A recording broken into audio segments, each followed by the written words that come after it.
Bienvenida o bienvenido a esta exploración.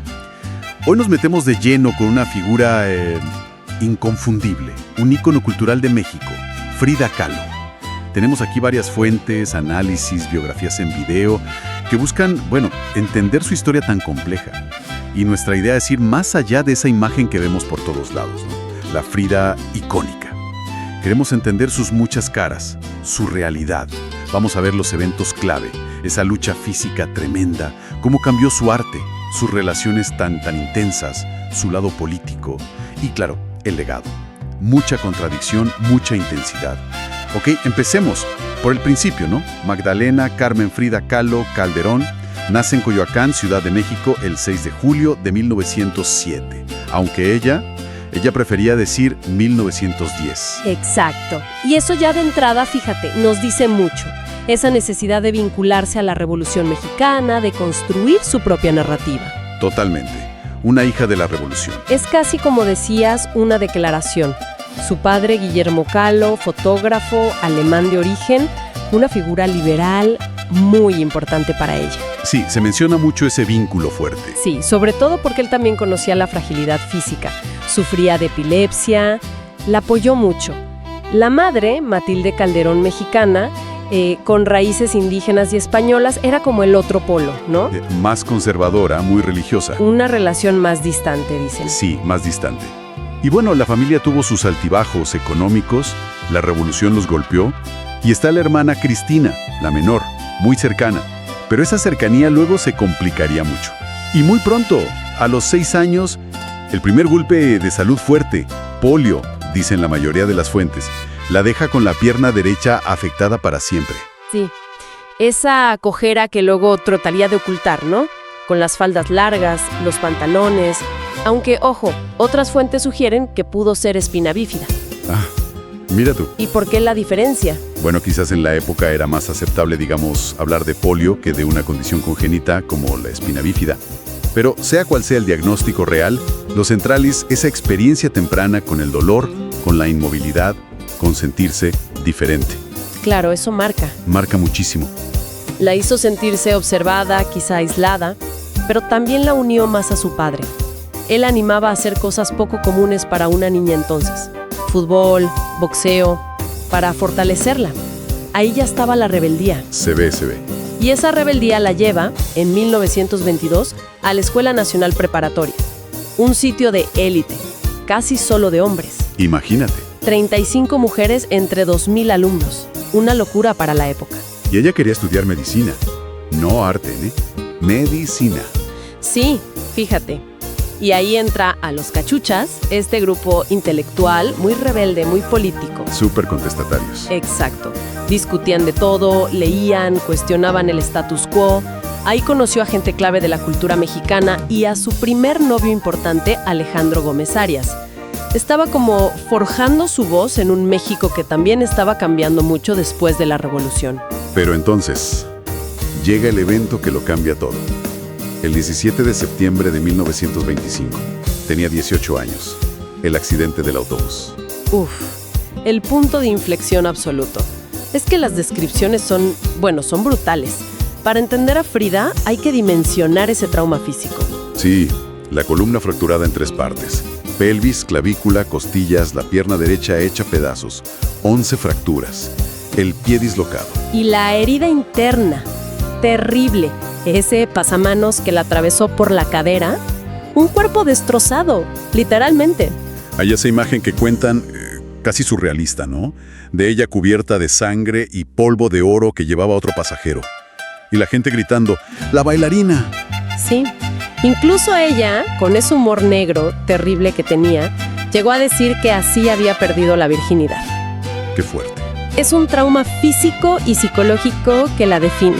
Meses inmóvil, corsés de yeso.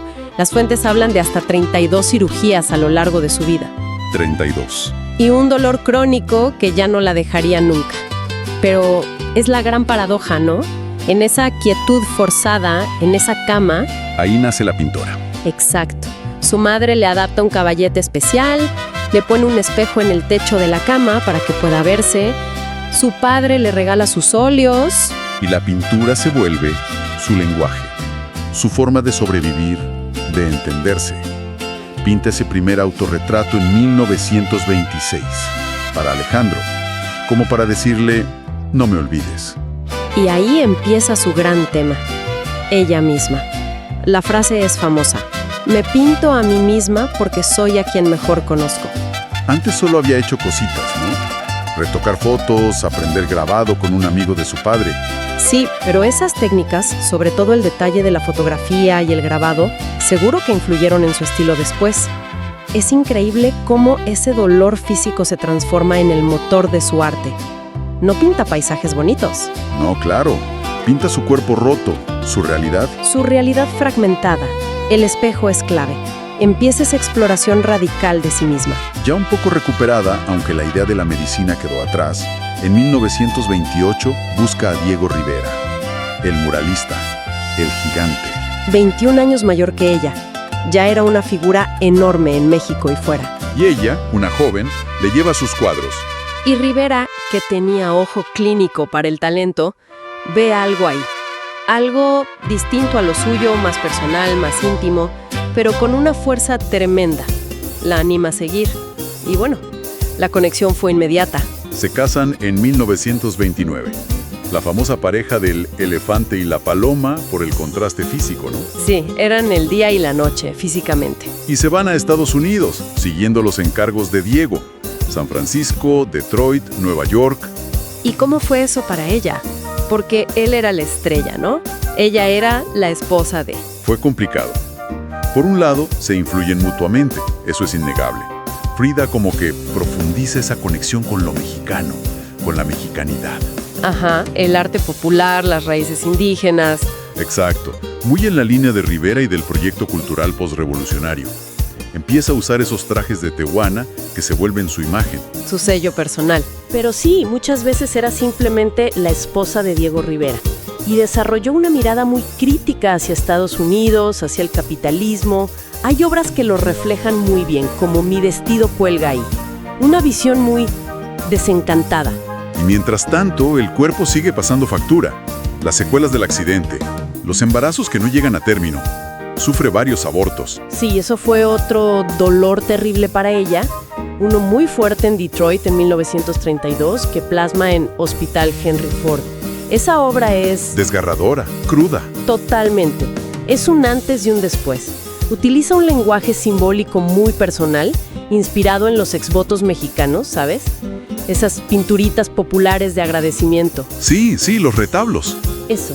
Pero ella lo usa para compás su tragedia íntima. Es algo radicalmente femenino, brutalmente honesto. Muy lejos de la épica de los murales de Diego. Él mismo lo reconoció. Dijo que Frida ponía en el lienzo una poesía atormentada, única. La imposibilidad de ser madre, un tema central. Central y muy doloroso en su obra y en su vida. Y la relación con Diego. Bueno, decir complicada se queda corto, ¿no? Uf, sí. Una montaña rusa total. Mucho amor, mucha admiración mutua, complicidad intelectual, artística. Pero también infidelidades constantes. De los dos lados. La de Diego con Cristina, la hermana de Frida. Eso debió ser...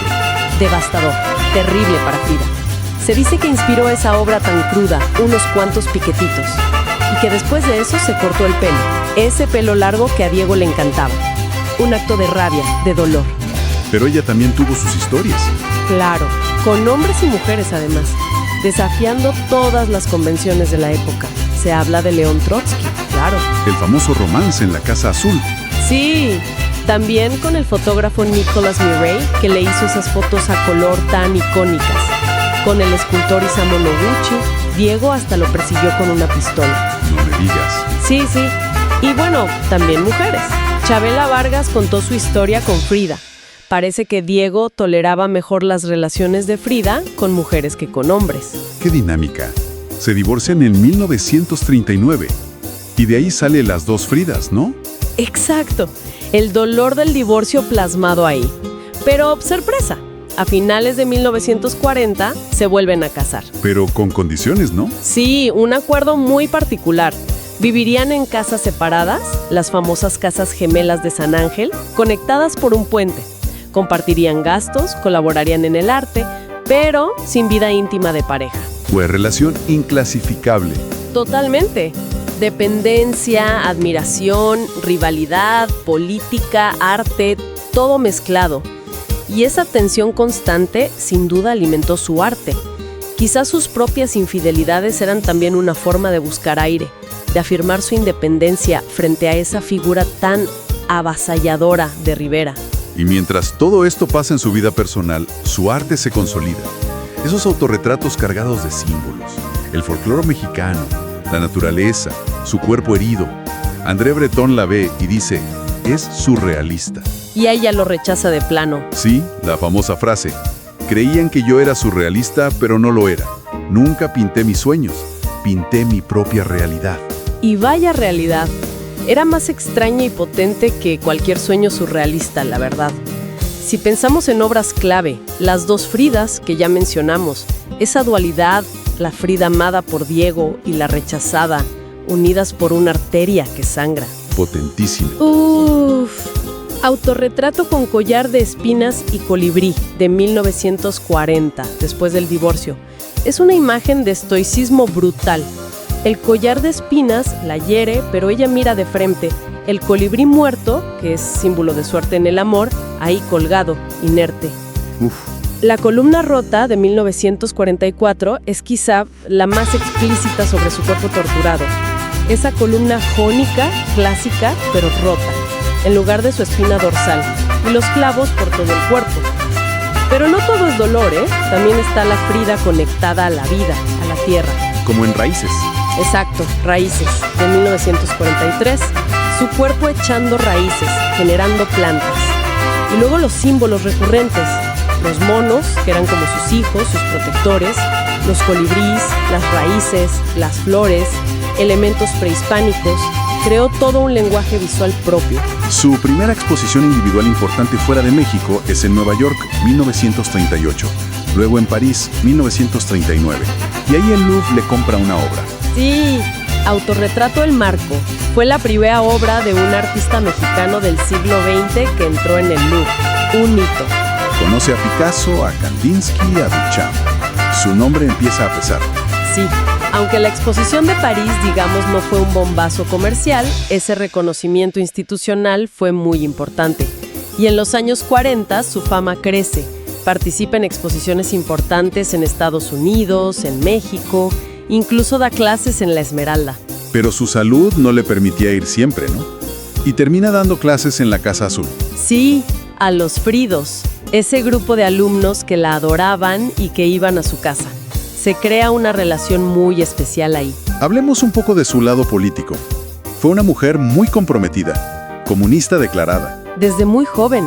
Se afilió al Partido Comunista Mexicano en 1928, aunque tuvo sus idas y venidas, a veces siguiendo los vaivenes de Diego Rivera también. Y la relación con Trotsky, claro.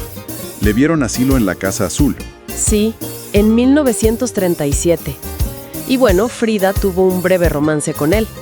Después, tanto ella como Diego se distanciaron ideológicamente de Trotsky y se acercaron más al estalinismo, lo cual hoy, bueno, genera debate.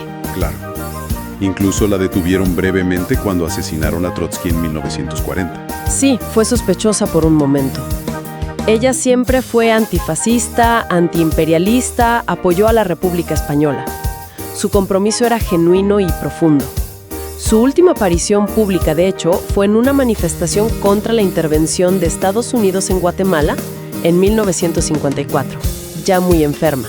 ¿Y cómo se veía esa política en su vida diaria, en su arte, más allá de la militancia? Es que era parte de su identidad. Esa mexicanidad de la que hablábamos no era solo estética, era una postura política. ¿El vestirse de tehuana, por ejemplo? Exacto. Eso, decorar la Casa Azul con arte popular y precolombino, reivindicar las raíces indígenas, todo era una forma de afirmar la identidad mexicana frente a la influencia europea o estadounidense. Y su arte, aunque ella misma decía que no era combativo como el muralismo, es político. ¿En qué sentido? En su honestidad radical al hablar del cuerpo femenino, del dolor, de la sexualidad, del aborto, de la identidad mestiza. Romper tabúes sobre esos temas es un acto político en sí mismo. Luego hay obras más explícitas, claro, como El marxismo dará salud a los enfermos, ya al final de su vida.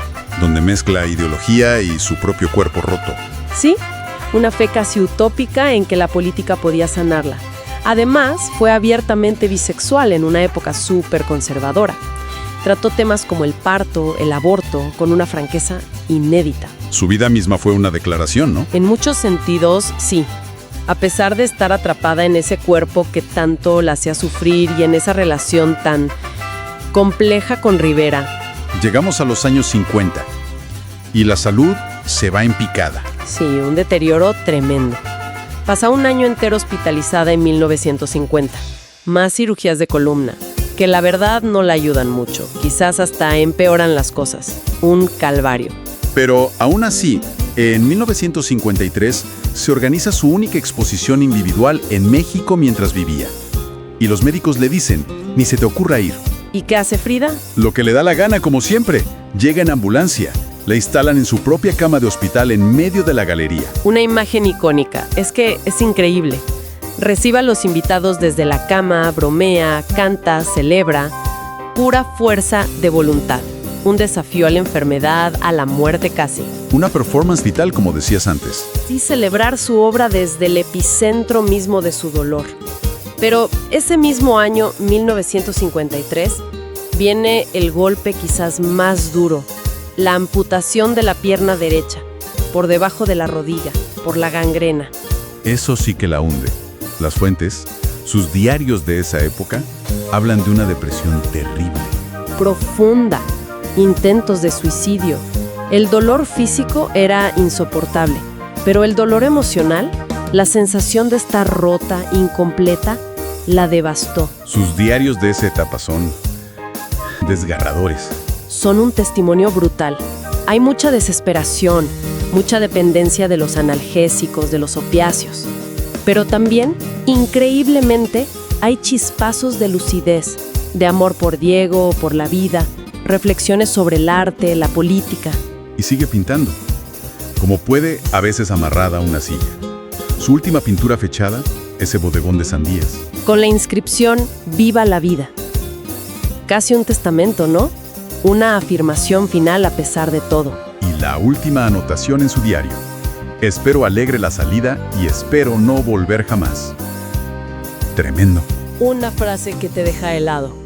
Muere poco después en la Casa Azul el 13 de julio de 1954. Acababa de cumplir 47 años. La causa oficial fue embolia pulmonar, pero siempre quedó la duda. Sí, la especulación sobre un posible suicidio por sobredosis.